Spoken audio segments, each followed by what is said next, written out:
welcome to Actual Spinster. Today I'm going to do a really quick TBR for the Queer Lit Readathon, which is happening, I think, from when I post this for like 6 or so days. But I'll leave all of the information in the description box, including like the hosts and stuff. I wasn't really gonna like participate. I think about queer people, I think about queer history all year round pretty much. Then I watched Anna's video, which was their TBR, and I just got enthusiastic. I got affected by their enthusiasm, so I picked out some for my TBR, which I will probably not read fully. I've got 3 options basically, and one of them is way more likely than the other 3, but I kind of, we'll see.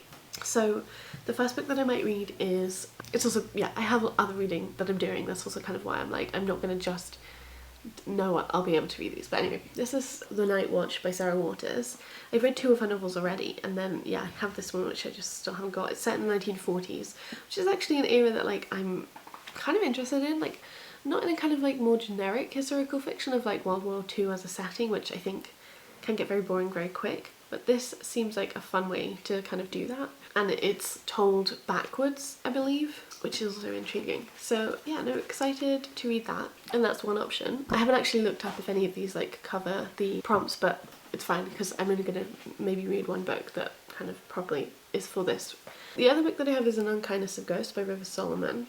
I found an audiobook of this, so I thought I might read and listen to it together, and that way make it kind of easier for me to read. It's kind of, I mean, like I just sort of stopped reading the Book of the Unnamed Midwife because it was just too violent, and I also kind of feel like if I'm going to read about violence, I would prefer to do it reading this book, if that makes sense. You know what I mean? Like they aren't the same book at all, obviously, but I do know that they both have sexual violence in.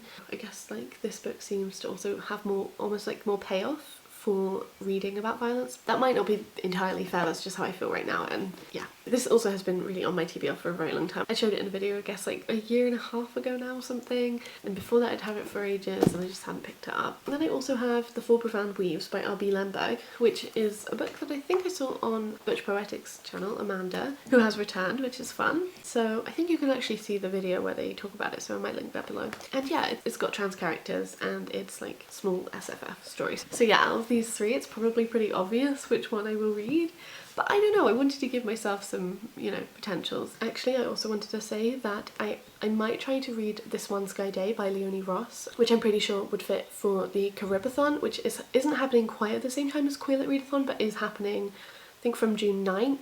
So I'll also leave links to like information about that below, because yeah, that's also one of the reasons why I will probably only read, one of these, because I would like to get to a book that fits for caribathon. Last year I read Lucy for it and like I loved it, so I just feel like, yeah. Anyway, great. I think that's everything I wanted to say. Let me know if you've read any of these. Let me know if you're going to join in with the Queer Lit Readathon, the Clit Lit Readathon. Sorry. Anyway, yeah, and I hope you are having a nice day. Bye!